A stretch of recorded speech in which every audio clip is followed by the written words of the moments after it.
पत्नी की ताकत। एक बार अकबर और बीरबल आम व्यक्ति बनकर घूम रहे थे। उन्होंने देखा एक औरत जो अपने पति से छोटी है, वह उसे थप्पड़ मार रही है।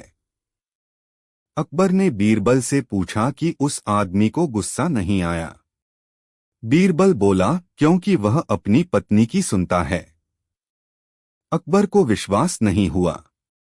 यह देखने के लिए कि कितने शादीशुदा व्यक्ति अपनी पत्नी की सुनते हैं, सभी पतियों को खेत में बुलाया गया।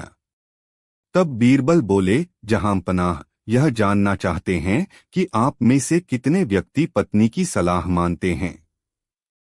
जो व्यक्ति अपनी पत्नी की सुनता है वह उस तरफ चला जाए। एक व्यक्ति को छोड़कर सभी दूसरी तरफ चले गए।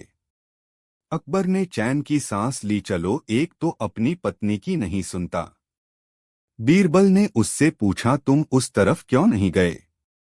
उस व्यक्ति ने उत्तर दिया, क्योंकि मेरी पत्नी ने कहा था भीड़ की तरफ मत जाना। अकबर अब भी नहीं माने। वह बोले, कुछ तो व्यक्ति ऐसे होंगे जो अपनी पत्नी से नहीं दबते होंगे। मैं तुम्हें 2 सुंदर घोड़े देता हूं, तुम जाओ और अपने साथ कुछ मुर्गियां भी ले जाओ। अगर तुम्हें पत्नी भक्त व्यक्ति मिले तो उसे मुर्गी देना, और कोई ऐसा व्यक्ति मिले जो पत्नी भक्त न हो उसे दोनों घोड़ों में से जो वह चाहे दे देना। बीरबल दिल्ली में घूमे और जहां भी जाते मुर्गी ही देते। एक जगह उन्हें एक पहलवान मिला जो धूप में बैठा था और अपने शरीर की मालिश कर रहा था। बीरबल ने पूछा, क्या तुम पत्नी भक्त हो? उसने बीरबल को अपने हाथ दिखाते हुए कहा, जरा मेरा हाथ पकड़ो और मैं तुम्हें दिखाता हूं। उसने बीरबल का हाथ इतनी जोर से दबाया कि बीरबल की चीख निकल गई।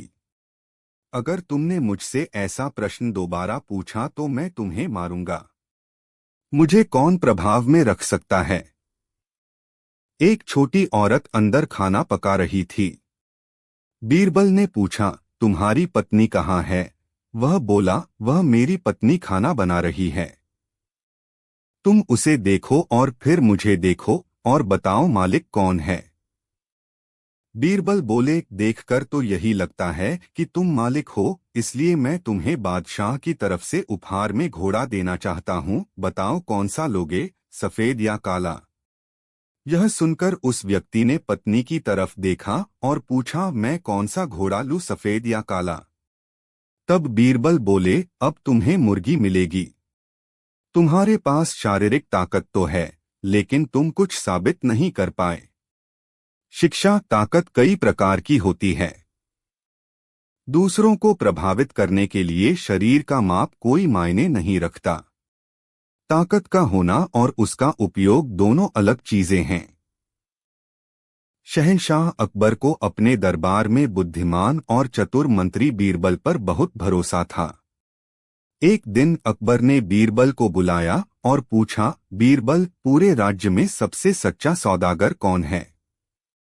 बीरबल ने जवाब दिया, जहांपनाह, सच्चे सौदागर को पहचानने के लिए हमें एक परीक्षा लेनी होगी।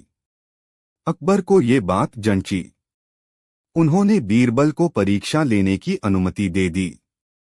बीरबल ने पूरे राज्य में एक घोषणा करवाई, शहंशाह अकबर एक अनोखी चीज खरीदना चाहते हैं जो कभी खोती नहीं है। जो भी इसे बेचना चाहता है वह दरबार में उपस्थित हो। घोषणा सुनकर राज्य भर के सौदागर दरबार में इकट्ठा हो गए। हर कोई ये अनोखी चीज बेचने का दावा कर रहा था। कुछ ने रेशमी कपड़े लाए तो कुछ ने हीरे जवाहरात। लेकिन बीरबल ने किसी को भी मंजूरी नहीं दी।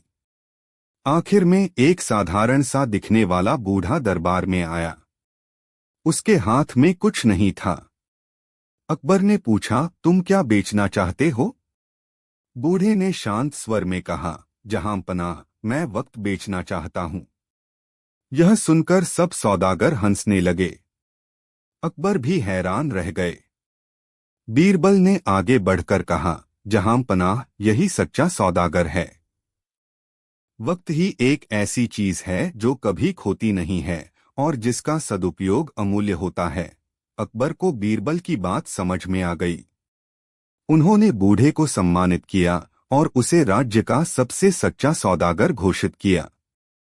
इस कहानी से हमें सीख मिलती है कि सच्ची दौलत धन दौलत नहीं, बल्कि हमारा समय है। समय का सही सदुपयोग ही सफलता की कुंजी है।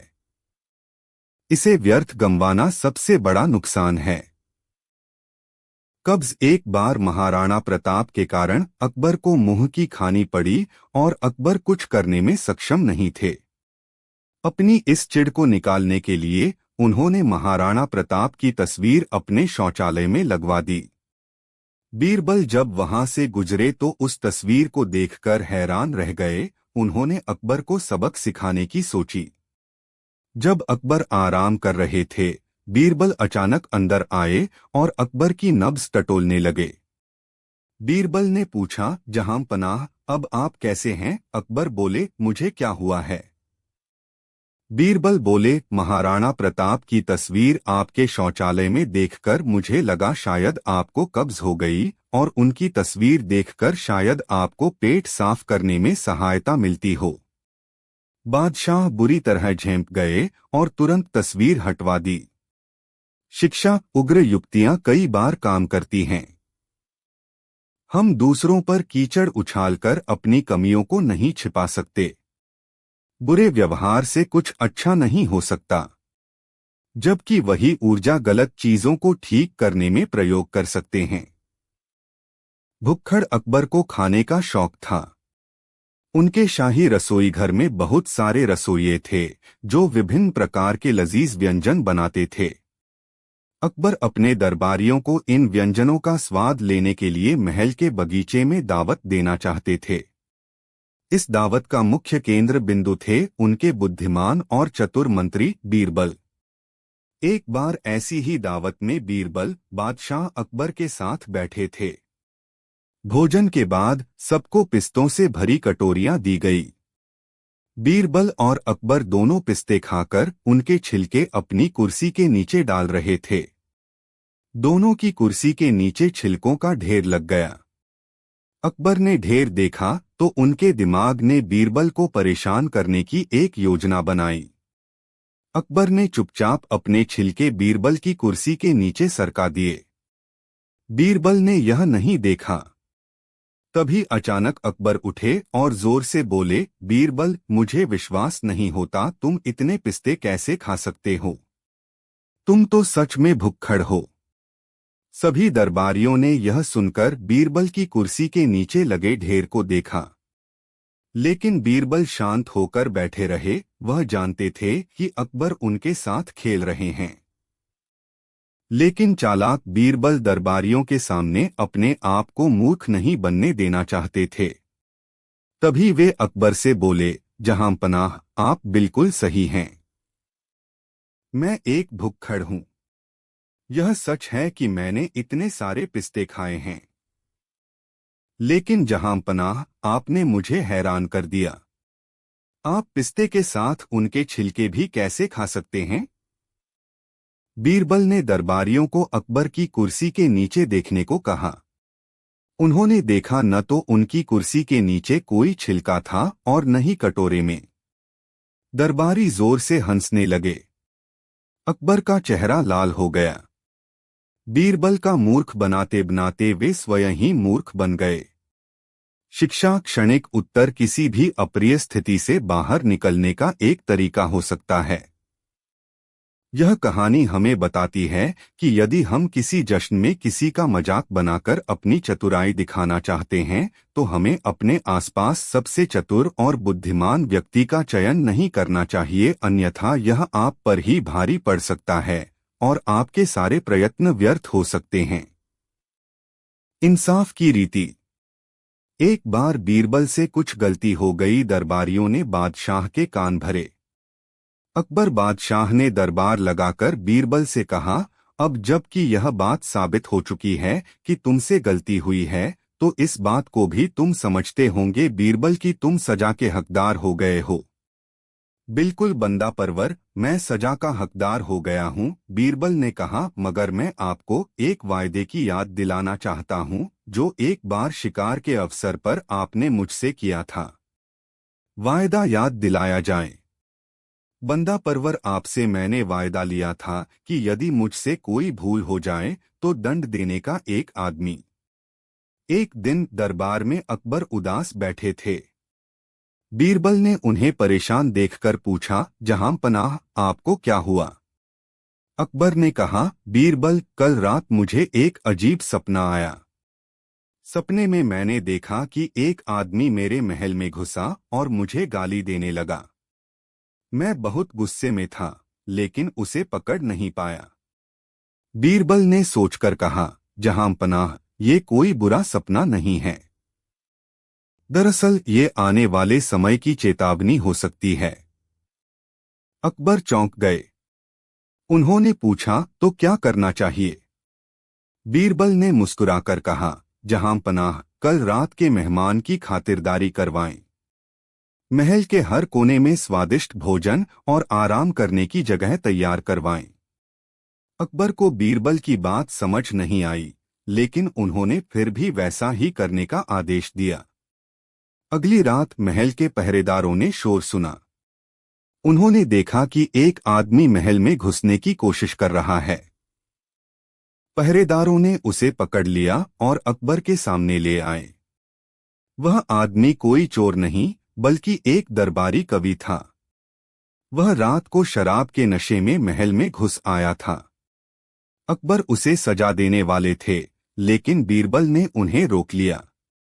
बीरबल ने कहा, जहां पनाह, ये वही आदमी है जो आपके सपने में आया था। कल रात के मेहमान की तरह उसे खाना दीजिए और सुबह माफी मांगने के लिए कहिए। अकबर ने बीरबल की बात मानी।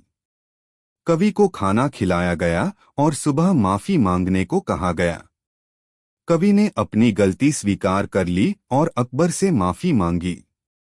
अकबर को बीरबल की सूझबूझ पर गर्व हुआ।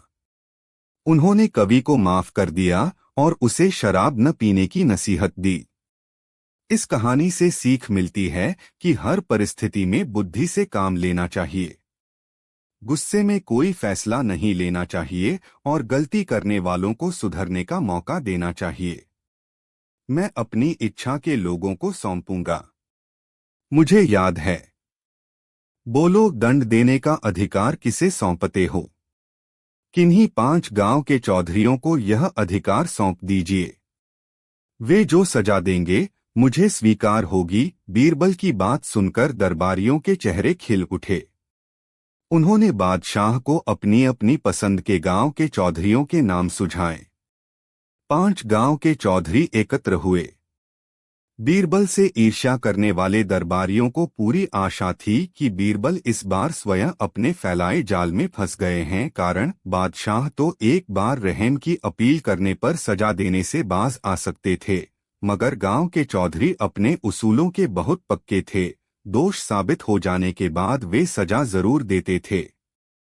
पंचायत बैठी दरबारियों द्वारा सिखाए पढ़ाए चौधरियों ने सोचा कि इस अवसर को खोना नहीं चाहिए, अतः ऐसा दंड देना चाहिए जिसे बीरबल जीवन भर याद रखे तथा आगे से लोगों से ऐसा व्यवहार न करे।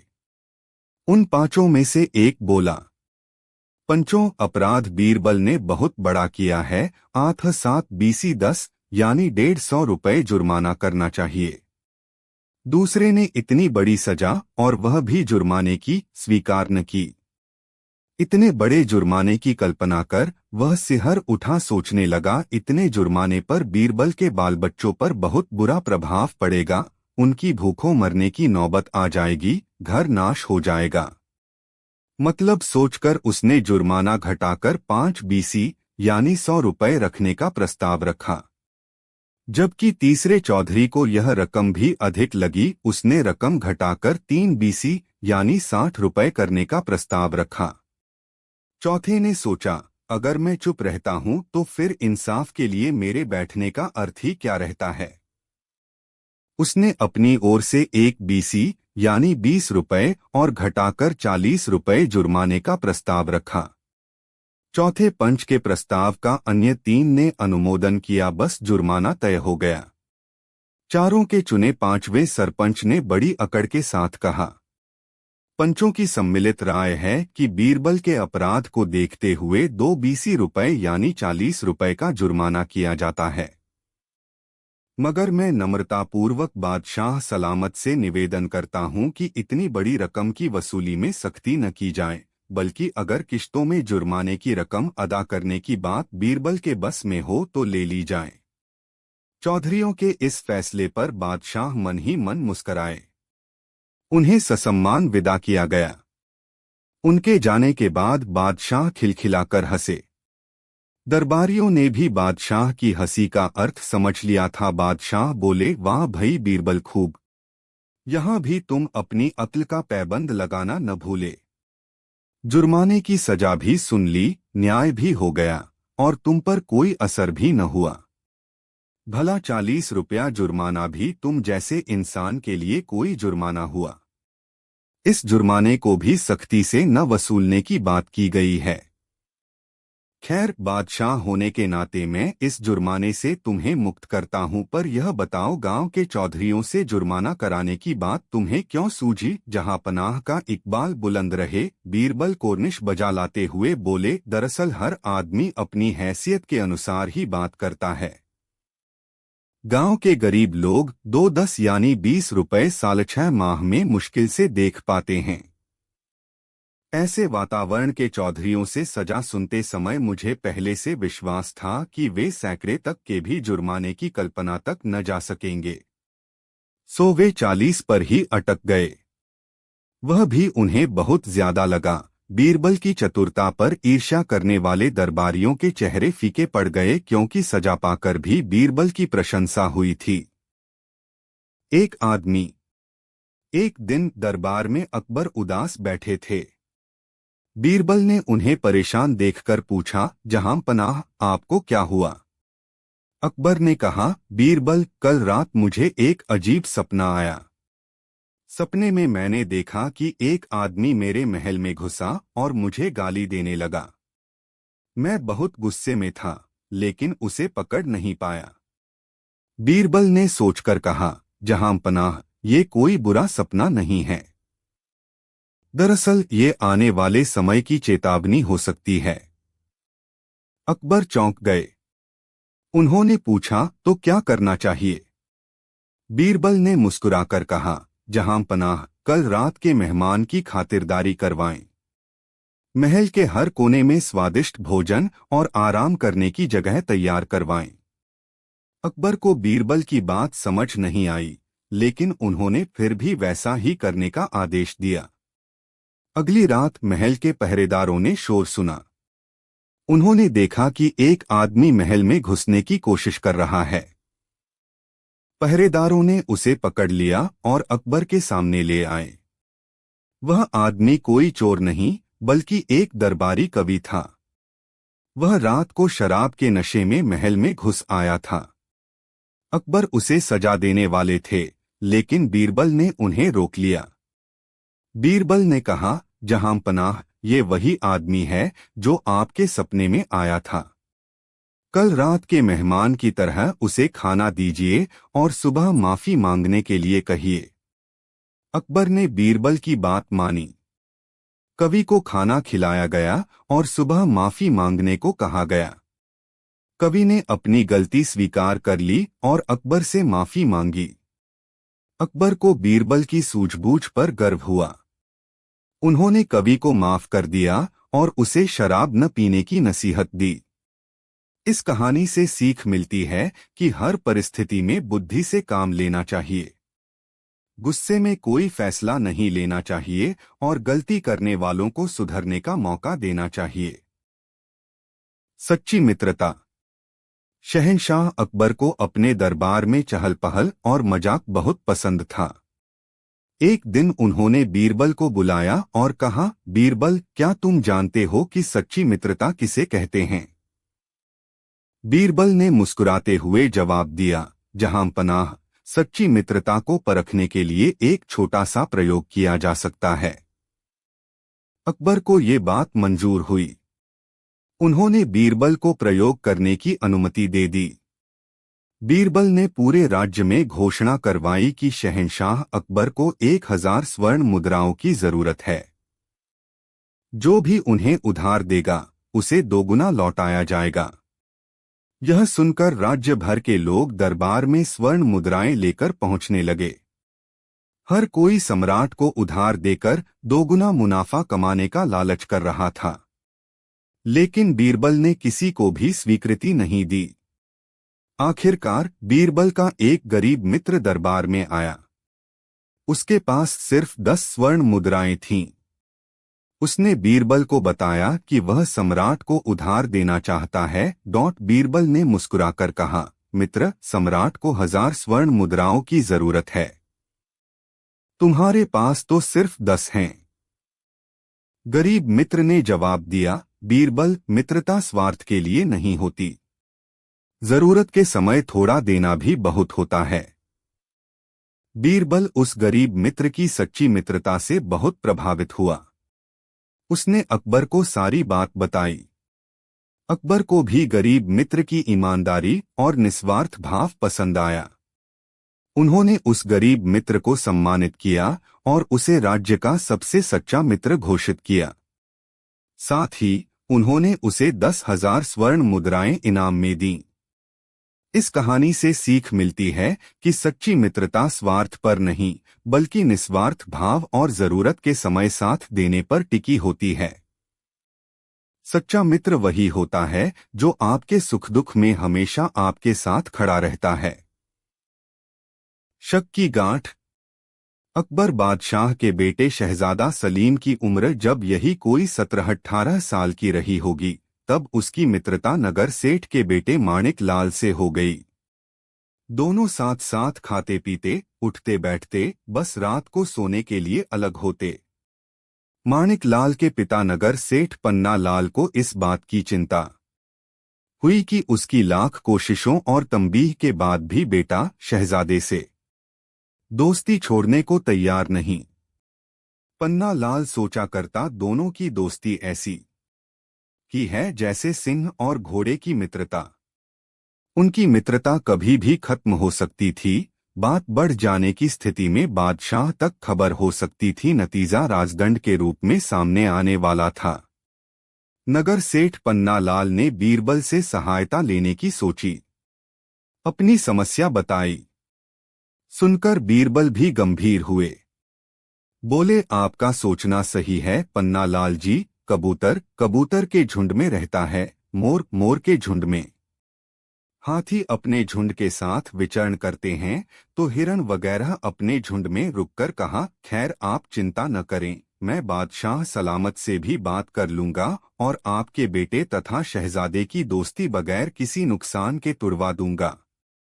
आपका बहुत आभारी रहूंगा बीरबल जी। शहजादे सलीम का क्या है, उसे तो बाप की राजगद्दी मिलेगी ही, वह कुछ भी न करें तो भी फर्क नहीं पड़ता।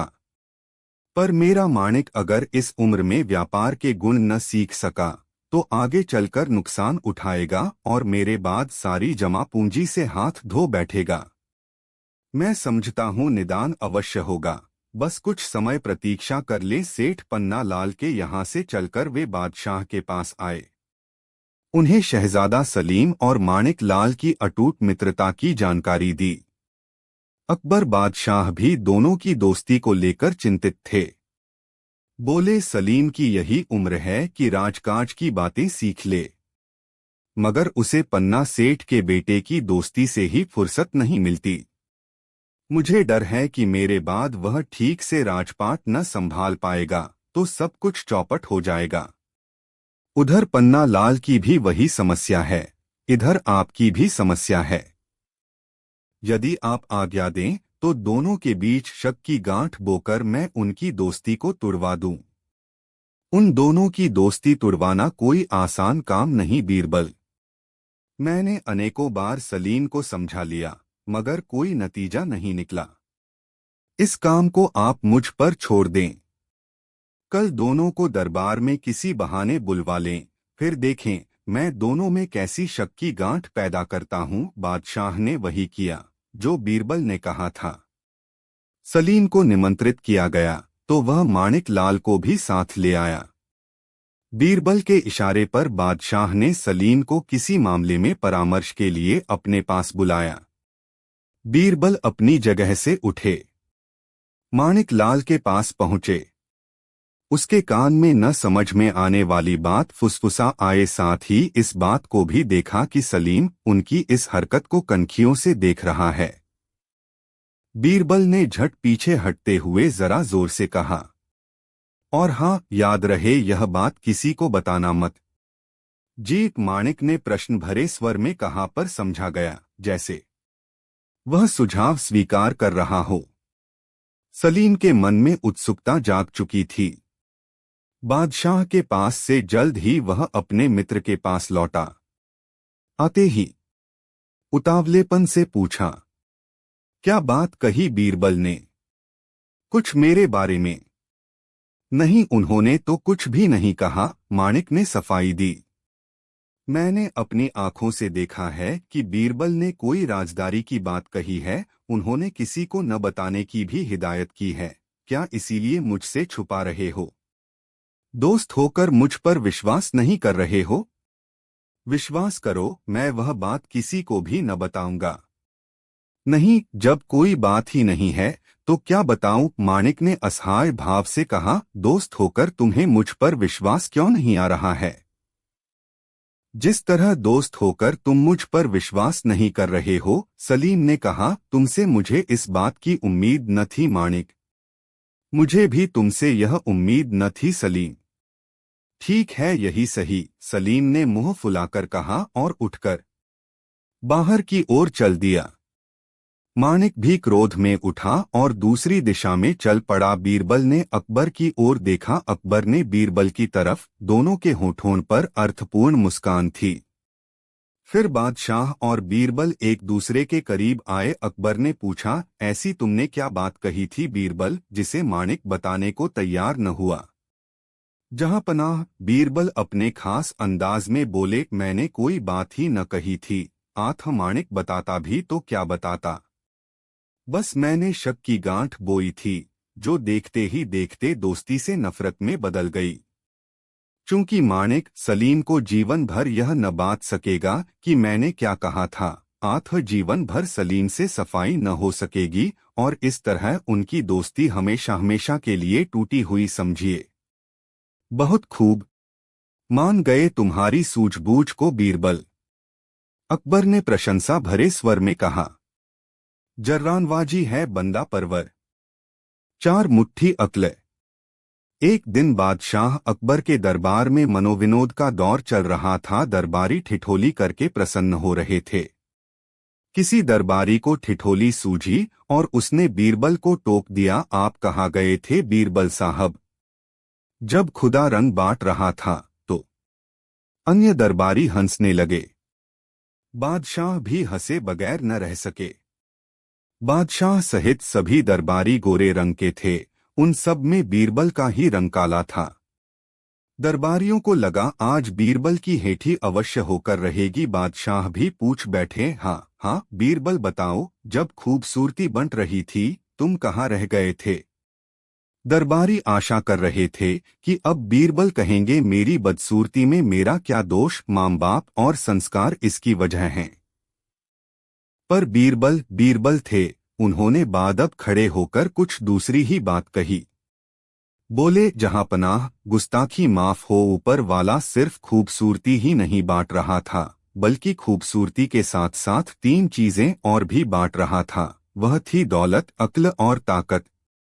मेरा नंबर जब आया तो मैं अक्ल यानी बुद्धि लेने उस ओर भागा जहां वह बंट रही थी, और लोग जहां एक एक मुट्ठी में ही तसल्ली करके दौलत, ताकत और खूबसूरती लेने के लिए दौड़ लगा रहे थे। ऐसे समय में मैं चार मुट्ठी अक्ल के लिए वहां ठहर गया था। बस बुद्धि के चक्कर में खूबसूरती, दौलत और ताकत को पाने से पीछे रह गया था।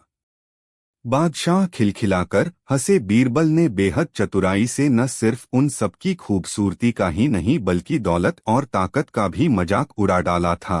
खुद को अन्य से 3 गुना बुद्धिमान साबित करके विरोधियों के मंसूबों पर पानी फेर दिया था। रुपया देवता का बंद मंदिर। एक दिन शहंशाह अपने दरबार में बैठे लोगों से धर्म के मसले पर बात कर रहे थे। दरबारी जहांपना, हमें लगता है कि हमें पीर, पैगंबरों, साधु, संतों की सेवा करनी चाहिए, क्योंकि उन्हीं के जरिए हमारी सारी मुरादें पूरी होती हैं। एक वही ऐसे लोग होते हैं जो हमारे हक में दुआ करते हैं, तभी हमारी मुरादें पूरी होती हैं। अकबर: हाँ, क्यों नहीं। हम तो उन सभी का बहुत अच्छे से ख्याल रखते हैं। हम बहुत बड़ी तादाद में दान पुण्य, अनाज, कपड़े आदि दान करते हैं और साधु संतों को खाना खिलाते हैं, क्योंकि हम जानते हैं इनके जरिए ही हमारी मुरादें पूरी होती हैं। लेकिन बीरबल, आप फिर चुप बैठे हैं। हमें लगता है आप हमारी बात से सहमत नहीं हैं। क्या आप नहीं मानते कि साधु संत के जरिए हमारी मुरादें पूरी होती हैं? बीरबल: जी जहां पना, मुझे ऐसा बिल्कुल नहीं लगता कि हमारी मुराद किसी साधु संतों द्वारा पूरी होती हैं। अकबर: क्या तुम कहना क्या चाहते हो? लाखों लोगों की मुरादें इन जगहों पर ही पूरी होती हैं और तुम्हें नहीं लगता इनके जरिए हमारी मुरादें पूरी होती हैं? बीरबल: जहां पना, मेरा मानना है किसी मंदिरों और साधु सन्यासियों और संतों पर लोगों का विश्वास ही होता है जो लोगों की मुरादें पूरी होती हैं। विश्वास ही असली वजह है जिसकी वजह से लोगों की मुरादें पूरी होती हैं और कुछ नहीं। अकबर: क्या तुम्हें ऐसा लगता है सिर्फ विश्वास की वजह से मुरादें पूरी होती हैं? तो फिर तुम साबित करके दिखाओ। दरबारी जहां पनाहद है, अपने आप को सबसे अलग साबित करने के लिए बीरबल कुछ भी बोलते हैं। बीरबल: जहां पना, मेरा मकसद किसी भी मंदिर या साधु संत का अपमान करने का नहीं था। मैं तो सिर्फ यही बताने की कोशिश कर रहा हूं कि इंसान का विश्वास ही होता है जिससे मुरादें पूरी होती हैं। अकबर: तुम ये कैसे कह सकते हो? अगर ऐसा है तो हमें साबित करके दिखाओ। अगर तुम ये साबित नहीं कर पाए तो अभी इसी वक्त इस अपमान के लिए तुम्हें माफी मांगनी होगी।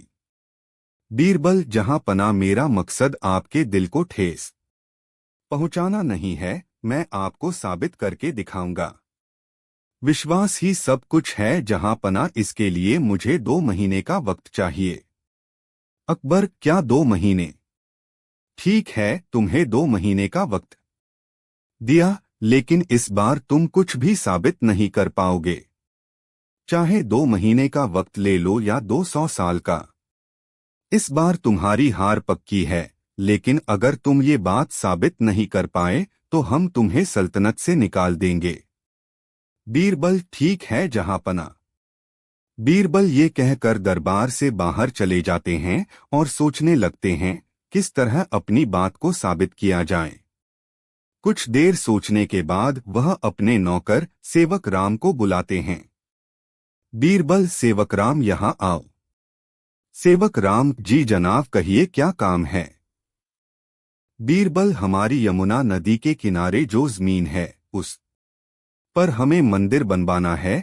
मंदिर 1 महीने में तैयार होना चाहिए। तुम मजदूरों का इंतजाम करो, लेकिन ध्यान रहे मंदिर बहुत ज्यादा बड़ा नहीं होना चाहिए। मंदिर बहुत खूबसूरत और शानदार होना चाहिए। सेवक राम: जनाब, मंदिर 1 महीने में तैयार करना है तो बहुत सारे मजदूर लगेंगे। बीरबल: चाहे कितने भी मजदूर लगे लगाओ, लेकिन मंदिर 1 महीने में तैयार हो जाना चाहिए। और फिर 1 महीने में छोटा सा और बहुत शानदार मंदिर बनकर तैयार हो जाता है। बीरबल: बहुत बढ़िया सेवक राम, बहुत खूबसूरत है। अब सेवक राम, इस मंदिर के बारे में सभी जगहों पर अच्छी अच्छी बातें फैला दो। लोगों से इस मंदिर के चमत्कारों के बारे में कहो। लोगों को बताओ इस मंदिर में सभी की मुरादें पूरी होती हैं और इस मंदिर को बंद मूर्ति का मंदिर नाम दो। सेवक राम: बंद मूर्ति वाला मंदिर? ये मंदिर अपने नाम से ही अद्भुत होगा। बहुत अच्छा सोचा है आपने। मैं कुछ कानाफूसी करने वाले लोगों को जानता हूँ, वह आग की तरह ये खबर लोगों में फैला देंगे। बीरबल: ये काम जल्दी शुरू करो सेवक राम। सेवक राम: जी जनाब। ये खबर लोगों में आग की तरह फैल गई और दूर दूर से लोग इस मंदिर के दर्शन के लिए आने लगे। और ये बात शहंशाह अकबर तक पहुंच गई। एक दिन शहंशाह अपने दरबार में बैठे हुए थे, तभी वहां बैठे दरबारी बोले, दरबारी जहां पना, आपने बंद मूर्ति वाले मंदिर के बारे में सुना है। जहां पना उस मंदिर में बड़े बड़े चमत्कार होते हैं और बहुत से लोगों की मुरादें पूरी होती हैं। अकबर, हाँ, हमने उस मंदिर के बारे में सुना है। बीरबल, तुम क्या कहते हो उस मंदिर के बारे में? बीरबल जी, जहां पना मैं जानता हूँ वो बहुत चमत्कारी मंदिर है, वहां बहुत से लोगों की मुरादें पूरी होती हैं। अकबर, क्या आप बीरबल हमारे साथ उस मंदिर में जाना पसंद करेंगे? और हाँ बीरबल, अभी तक आपने अपनी बात साबित नहीं की है। बीरबल, मेरी खुशकिस्मती होगी आपके साथ उस मंदिर में जाने की, और रही बात मेरी बात साबित करने की, आप चलिए तो सही मंदिर। अकबर, हम मंदिर में जाकर पश्चिम में चल रही जंग की फतह की दुआ मांगेंगे, हम वह जंग जीत जाएं। तभी बीरबल और शहंशाह मंदिर के दर्शन के लिए चल देते हैं। मंदिर में पहुंचकर अकबर दुआ मांगते हैं। अकबर, हम आज इस मंदिर में दुआ मांगते हैं कि हम पश्चिम में चल रही जंग जीत जाएं। तभी वहां एक सिपाही भागा भागा आता है। सिपाही, जहां पना, आपके लिए खुशखबरी लाया हूं, हम पश्चिम में चल रही जंग जीत गए। वहां के राजा ने हथियार डाल दिए हैं। अकबर, देखा बीरबल, हम सही साबित हुए। हमने आपसे कहा था इन जगहों पर ही दुआएं कबूल होती हैं। अब आप क्या कहते हैं? बीरबल, मैं अब भी इस बात को नहीं मानता। मैं विश्वास को ही सबसे बड़ी शक्ति मानता हूं। अकबर, क्या तुम होश में तो हो? इतना बड़ा सबूत देखकर भी तुम्हें यकीन नहीं हो रहा है। बीरबल, जहां पना, जरा आप इस मंदिर का दरवाजा खोलकर उस मूर्ति को तो बाहर लाइए, आप सब समझ जाएंगे।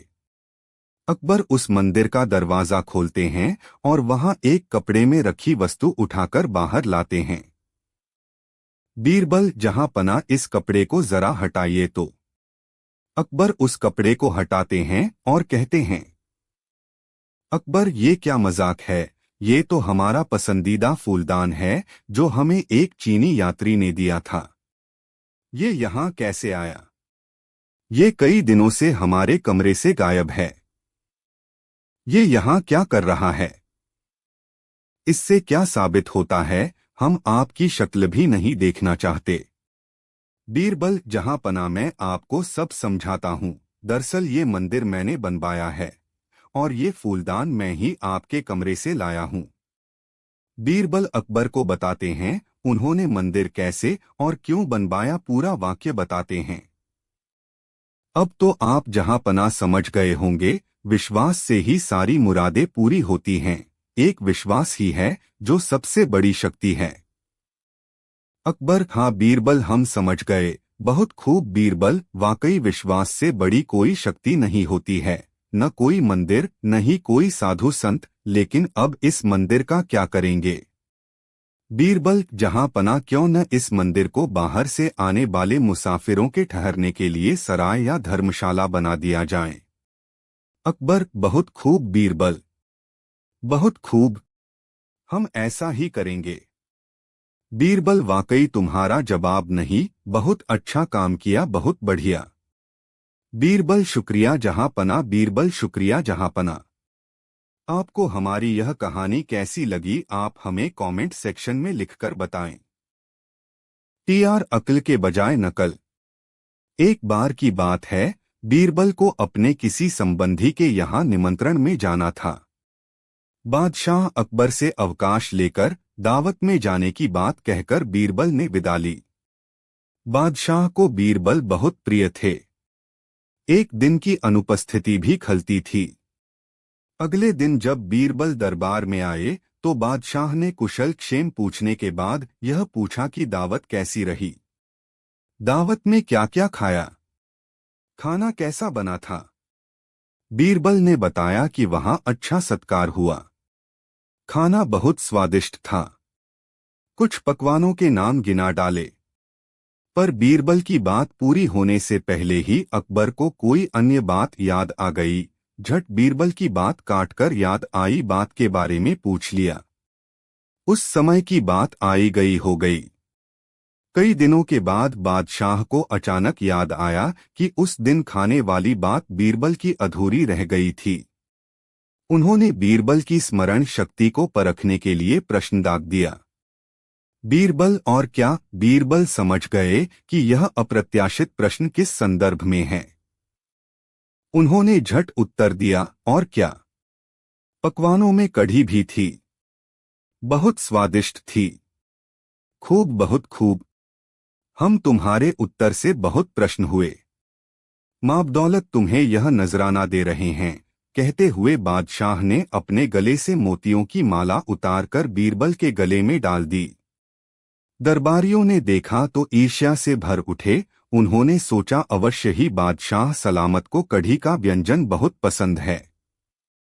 बस यही सोचकर वे जब अगले दिन दरबार में आए तो देगचों में अपने अपने घर से कढ़ी बनवा कर लाए। बादशाह ने देखा तो विस्मय में भरकर पूछा, यह क्या भाई? इन देगचों में क्या है? हुजूर, कढ़ी। संवेद स्वर में सबने कहा, जो आपको बहुत पसंद है। आप चखकर देखें। देखें किसका भाग्य खुलता है, किसकी कढ़ी आपको पसंद आती है। बादशाह को अब भेद समझ में आया। रुष्ट होकर नौकरों को बुलवाकर सभी देगचों को बाहर फिंकवा दिया। डांट लगाते हुए बोले, मूर्खी, तुम सब नकल करते हो, अक्ल तुम में है ही नहीं। बीरबल की कढ़ी वाली बात तो बुद्धि परीक्षा थी, जिससे खुश होकर मैंने बीरबल को इनाम दिया था। फटकार सुनकर दरबारियों के चेहरे मुरझा गए।